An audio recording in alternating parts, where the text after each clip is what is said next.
this is Sienna from Builder Kits, and today we are going to be putting oil in my dad's truck. That's right, we're going to change the oil in my truck, and Sienna said she'd like to help, so I brought her out here. So there are a couple steps that we're going to take, but before we get into that, it's really easy to change your oil. With the truck, this is really easy because we don't even have to jack it up. It sits high enough off the ground. You can see we have a couple throw rags down on the ground so we can crawl right underneath of it. If you have a vehicle that sits lower to the ground, jack it up. So you've probably seen some of the other videos. Find a jack point. Usually there's jack points right along the underside of the rocker panels. You could jack it up on one side or both if you have to, and put jack stands underneath of it so that the vehicle is secure. You could even put blocks behind the rear wheels if you need to make sure that it's not going to roll anywhere. And then you can get underneath of it and get to the oil pan where the drain plug is. But the process that we're going to talk about is the same pretty much for all vehicles. Check your owner's manual. It'll tell you the type of oil that you need. In this case, for the truck, for this Ford, it's an F-150. It takes 5W20, and this one actually takes 7 quarts. So this container here is 5, and then I have 2 other containers, 2 single quart containers that'll get it up to 7. Most vehicles take around 5 quarts, but again, you can check your owner's manual or check with your local Advance or Napa or store, and they can also tell you how many quarts that it takes. So again, you check all that stuff and then you go through the general process. Sienna's going to explain the steps that you take. First, make sure it's cold. Make sure it's cold.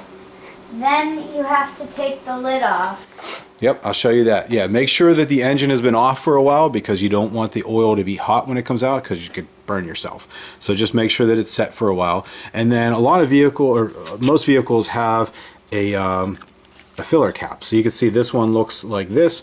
It was right here in the top of the valve cover. Some are in the valve covers. Some might be off to the side. It might just be a small little cap, but it will say oil. And usually on there, it'll even tell you the type of oil. Like here, you can see this one says 5W20. So if you have a question on what it takes, just take a look at the cap, and a lot of times it will tell you that. So make sure it's cold. Take the cap off. And then what, Sienna? And then you have to unplug 2 of the plugs back there. The drain plug in the bottom of the oil pan, which we're going to get to. In this case, for the F-150, you need a 5/8 inch wrench, which is what Sienna has in her hand right here. So that's a 5/8. So we're going to take that off, and then what? The oil is going to come out, right? Mm-hmm. So you got to make sure. What do we have under there? We have an oil catcher. We do have a little oil catch underneath. So we just have like a little catch basin under there. It's one of those little plastic bins, and it's right underneath the drain plug, so that will catch the oil as it comes out. And if you're afraid of what to do with it, Advance Auto actually has a recycling bin in almost all of their locations. You could take it there. It's free. You just take the oil in a container like this, or maybe put it in a bucket or something, and then they will take it and dispose of the oil for you. And then once the oil is out, what do we do next? We put the new plug in. The new filter, right? Uh-huh. So we have to take the old filter out and then put the new one in. So this is the particular filter that's going to go into the truck. This is a mobile one, but you could use any different brand. And one thing you're going to notice is there's a rubber seal around the top of this. I recommend taking a little bit of the oil. It could be the new or the old oil. Just put a little bit around there so that when you're tightening this on, the rubber seal in here doesn't catch and it doesn't tear. Because if it tears, then obviously it's not going to seal, and then the oil is going to leak out. So the oil filter itself should go on hand tight. You don't need to crank it down. There are tools for getting oil filters on and off, but for the most part, you should be able to just reach right up in there and unscrew it with your hand and then screw the new one on. Again, just hand tight. You want it snug, you want it on there pretty tight, but you don't need to actually tighten it any tighter than that. You don't need to put anything else on there and crank on it.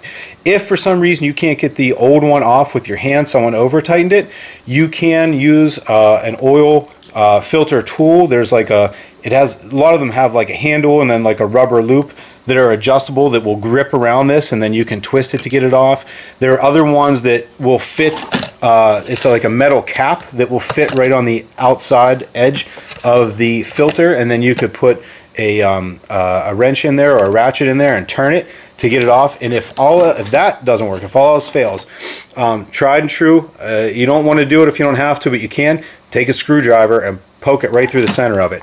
Stick a screwdriver right in the side, and then give it a little twist. You're going to get oil coming out. It's going to be sloppy, but it will come off. You don't want to stick the screwdriver too far up towards the top, because you obviously don't want to get into these threads. But if you look down inside, I don't know if you could really see it in here, you could sort of see the filter. It's mostly open, so if you stick a screwdriver right in the center of this thing, you're not going to hit anything and you'll get it right out. So that's what we're going to do. We're going to pop that drain plug in the bottom.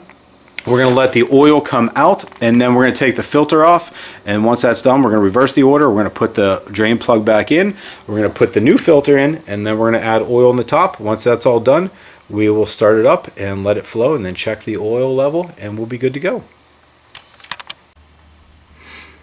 Okay, I am under the vehicle. I didn't want Sienna getting under here and getting too dirty, but there's the drain plug. That's in the bottom of the oil pan. Again, if you look in your owner's manual, it will show you, I think, where that is, or you just peek your head under here, and it's going to be one of the only plugs that you can get to. It just looks like a bolt that's up in the bottom of the oil pan. So I'm going to loosen that a little bit with the wrench, and then take the wrench off, and then take it the rest of the way out by hand, and you'll feel it. The oil will start dripping out, and as soon as it does, keep pressure on it, twist it until it's fully loose, and then hurry up and take it out of the way, and then oil is going to start flowing.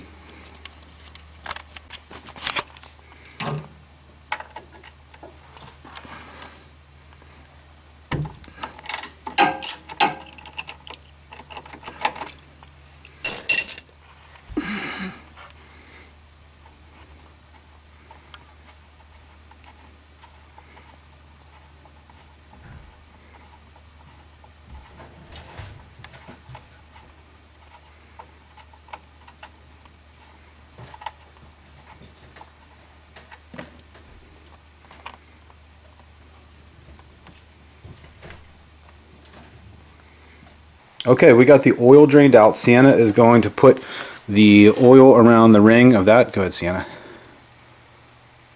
Yeah, so she's going to put a little bit of oil around, yep, the new seal, or the seal of the new filter. So it's ready to go. There you go, perfect. So you can see that. We got a little bit around there, see the shine. And then I like to have this ready to go. So when the old one comes off, I can put the new one on. And then I take the box that the new one came in, I stick it in a bag like this, like a grocery store bag, and then I could put the old one directly in there, and that way it doesn't drip all over the place, because this is sort of the messiest part. So on this truck, it's a little tricky to get to the filter. You can see it right there, that blue. So I'm going to just reach up in there, and I'm going to unscrew this, so again, Sienna doesn't have to get her arm kind of wedged up in there. And then I have my container right here that the oil is going to drip down into. So I'm going to take that one off, and then as soon as that's off, I'm going to take it, dump it, whatever's left in it, into this container, put it into the bag, and then I'm going to screw the new one on, and we're going to be ready to put the oil back in this thing. Okay, so we got the old filter out, the new filter in, and we're getting ready to put the oil in. So Sienna's going to start doing that. You can see the oil's here. We have a funnel, and it's going right down. And go ahead, Sienna, you can pour it. And she's going to start pouring it in. Again, we have to pour 7 quarts into this one. This one is just a single quart, so we're not going to show the whole process, but she is putting that one in. And as soon as that's done, we're going to pour the rest in. And then we're going to start it up, let it run for 30 seconds or a minute, let everything circulate, and then we're going to check the oil level with the dipstick, and we'll show you what that looks like. And then we're just about done. Okay, so we put the cap back on after we put the oil in, ran the truck for a little less than a minute. Now we're going to check the oil level. So you got to find the dipstick. In this case, that little yellow handle right down there is the dipstick. Look, a lot of times there'll be like an oil symbol on it. This one, it's the only thing around here that looks like it could pull out, so that's what I'm going to do. I'm going to pull that out, and we're going to take a look at what it looks like. I'm going to try to pull it out while I'm holding the camera, so we'll see how this works. Okay, there we go. So if you could see that, you can see how there's a lot of what looks to be some of the old oil on there. So we're going to clean this off. That's because the engine was running, so it splashed all over it. We're going to wipe this off, stick it back down in there, and then we'll pull it out and we'll see where it is. Okay, Sienna, hold that out. Hold the rag out.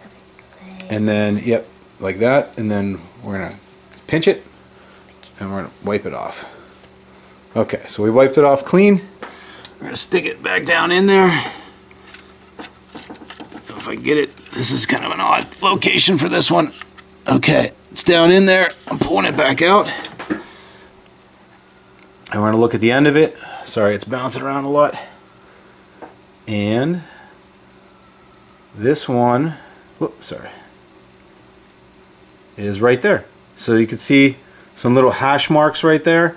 The oil, it's hard to see in here because the new oil is fairly clear, but the oil is right in the middle of those hash marks, and that's where it should be. So if the oil was a little bit low, it'd be below the hash, and it'll tell you add about a half a quart or a quart. And if the oil was too high, it'd be up above the hash, and then obviously you have to drain a little out. That's more of a pain. You're better off with it being a little bit low and then adding some. So this one is actually right at the very bottom of the hash. I'm going to add maybe a half a quart, and then we will be good to go. So that's it. It was pretty easy, right? Uh-huh. So even a kid could do it. A little bit trickier than that, but it's pretty straightforward. So if you have any questions or comments, please feel free to post them. And thanks for watching. Subscribe to the channel. We appreciate it. Thanks for watching. Bye. Once you're done changing your oil, most newer vehicles, you're going to need to reset the oil status indicator in the vehicle. You're going to want to check your owner's manual to see what the process is, because every vehicle is different. This is a Ford F-150, so you can see it says oil change required. I'm going to hit the OK button, and then I'm going to show you the process going through the steps here to get to that reset area and then reset it. Okay, I'm in gauge detail.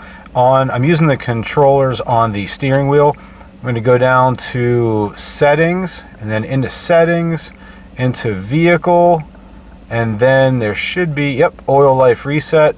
I'm going to click set to 100%, and I'm going to hold it to reset it.